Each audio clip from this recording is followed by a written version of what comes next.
One step too close, one railing ignored, one surge of water that doesn't forgive. That's all it takes at Niagara Falls. Every year, millions of tourists lean in for the perfect view. The roar feels distant, the mist feels playful, the guardrails feel optional. But beneath that postcard, beauty is a force that moves thousands of tons of water every second. And the people on this list? They crossed a line, literally or figuratively. These are the worst tourist deaths ever recorded at Niagara Falls. Number 1. The Daredevil in the Barrel. It was October 24th, 1901, at Horseshoe Falls on the Canadian side. Annie Edson Taylor was 63 years old, a schoolteacher, broke, desperate for financial security. She didn't want fame for vanity. She wanted money, lecture tours, souvenirs, a comeback story. The morning was cold. The reporters gathered along the railing. A wooden barrel reinforced with iron bands sat near the water's edge. Inside padding, a small cushion, and Annie. The crowd buzzed. Some cheered. Some prayed.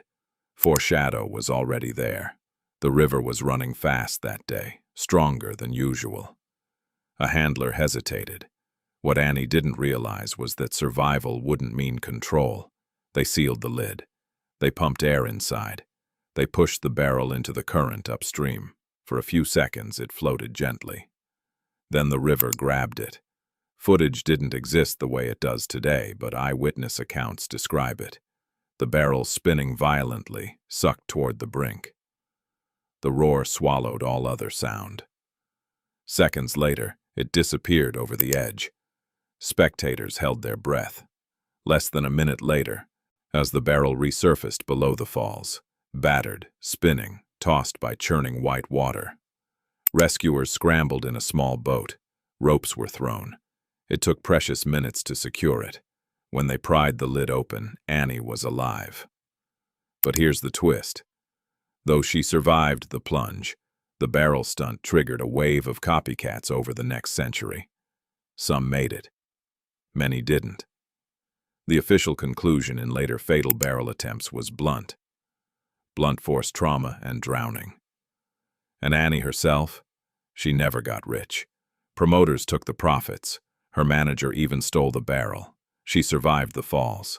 But the myth she created would cost others their lives. But the next death wasn't about stunts. It was about one photograph. Number 2. The selfie at the edge. It was August 2011 near the American Falls observation area. A 20-year-old tourist from Asia had spent the morning taking photos. Bright sunlight, rainbow mist, crowds shoulder to shoulder. He wanted one more shot, a better angle. Foreshadow was subtle. Warning signs clearly marked in multiple languages. Do not cross. Danger. But tourists ahead of him had leaned slightly over the railing for photos. Nothing happened. What he didn't realize was that the rocks beyond the barrier were slick with constant spray. He stepped past the guardrail. Friends called out. He crouched low for balance. Raised his phone. A single misstep. Footage from bystanders later showed the moment in blurred panic. The slip wasn't dramatic. It was quick. His foot lost traction. His body shifted sideways. He tried to grab the rock. Missed. In seconds, he slid down the wet incline toward the rushing water feeding the falls. Bystanders screamed. The camera dropped, still recording fragments of sky and chaos. Within moments, he was swept over the brink. Emergency services were called immediately. Search teams scoured the lower river. His body was recovered days later downstream. The official cause: drowning. Aftermath? Authorities reinforced fencing in several high-traffic selfie zones. Park rangers increased patrols. Warning campaigns focused on "no photo is worth your life." But the mist still glows in golden sunlight, and people still lean in. The next case wasn't about a photo. It was about pride. Number 3. The stunt swimmer. It was July 2015, on the Canadian side near Horseshoe Falls. A 28-year-old man climbed over a barrier late in the afternoon. Witnesses said he appeared calm, determined. He wasn't filming a vlog. He wasn't posing, but he was attempting to swim. Foreshadow came from security footage. He had lingered near warning signs for several minutes beforehand, pacing. What he didn't realize was that even strong swimmers can't fight Niagara's currents. He slipped into the water upstream of the falls. For a brief moment, he floated. Tourists began pointing. Phones came out. Some thought it was a rescue drill. He tried to swim sideways, away from the brink. The current didn't care. In under a minute, he was pulled toward the edge. Witness videos captured the horrifying sequence. Arms churning, head bobbing, the waterfall looming closer. He reached the lip. Then he was gone. Emergency crews could only watch from a distance. His body was recovered days later. Official ruling: accidental drowning after unauthorized entry. The aftermath included renewed discussions about mental health resources and tighter surveillance. Officials reiterated a stark reality. Once you're in that current, you're no longer in control. But the next death was even more reckless, because this one was live-streamed. Number 4. The live-stream dare. It was the summer of 2017. A young man in his 20s went live on social media from Niagara Falls State Park. Chat messages popped up rapidly. Laughing emojis. Go closer. Do it. He positioned his phone facing himself, the falls roaring behind him. Foreshadow. He repeatedly mentioned wanting a crazy clip. What he didn't realize was that audience pressure doesn't change physics. The stream captured everything. He stepped over a low safety barrier, balancing on rocks slick with mist. Viewers typed warnings. Others encouraged him. He edged closer for a dramatic backdrop. You could hear the water pounding in the audio. His footing slipped slightly. He laughed it off. Seconds later, his shoe lost traction entirely. The phone jolted. The image tilted violently. Sky. Water. A flash of white foam. Then screaming. The broadcast cut out. Bystanders called 911 immediately. Rangers initiated search protocols. His body was recovered downstream later. Official cause: drowning following an unauthorized climb beyond safety barriers. Afterward, clips circulated briefly before being removed. The platform shut down copies. Park authorities installed additional railings in that exact spot. But the culture of one more step for the shot didn't disappear. It just moved to the next person. The next case involved no dare. Just a boat. Number 5. The overturned vessel. It was June 1960.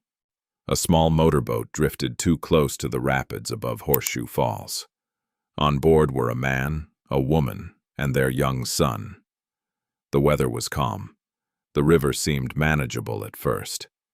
Foreshadow came in mechanical failure. The engine stalled.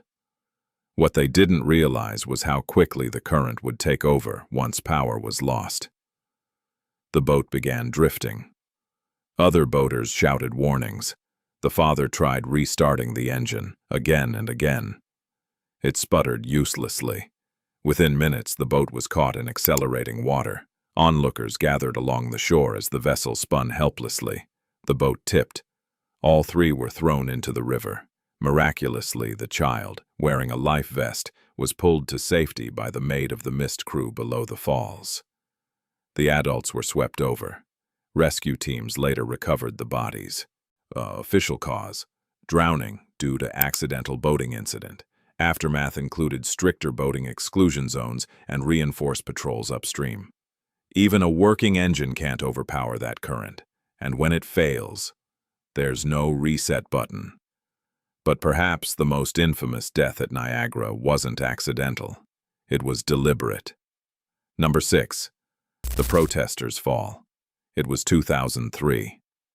A man climbed over the railing near the brink of the falls, drawing immediate attention. Witnesses initially thought it was another stunt. He walked carefully along the rocks, inches from the torrent. Foreshadow came in his statements.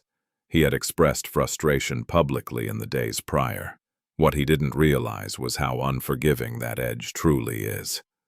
Police attempted negotiation from a distance. Crowds gathered. Cameras zoomed in. He stood there for nearly an hour. Then, in a sudden movement caught on news cameras, he stepped forward. The footage shows him losing balance instantly as the current seized him. He vanished over the falls. Emergency teams had no chance to intervene. His body was recovered downstream. The official ruling classified it as suicide. Afterward, crisis hotline signage was expanded in park areas. Surveillance and patrol response times were re-evaluated. Niagara Falls has seen over a century of stunts, accidents, and tragedies. Some came chasing fame, some chasing thrills, some chasing a moment that would last forever online. But the water doesn't care about motives. It doesn't care about cameras. It doesn't care about applause. Every second, massive volumes of water plunge over that edge. Enough force to shatter bone, disorient the strongest swimmer, and erase even the loudest scream. Niagara Falls will always draw crowds. It will always look beautiful in photos. But these stories are reminders carved in mist. No clip, no dare, no thrill is worth stepping past the line. If you found this breakdown sobering, there are more stories where spectacle met consequence. Watch the next video, and remember the barrier exists for a reason.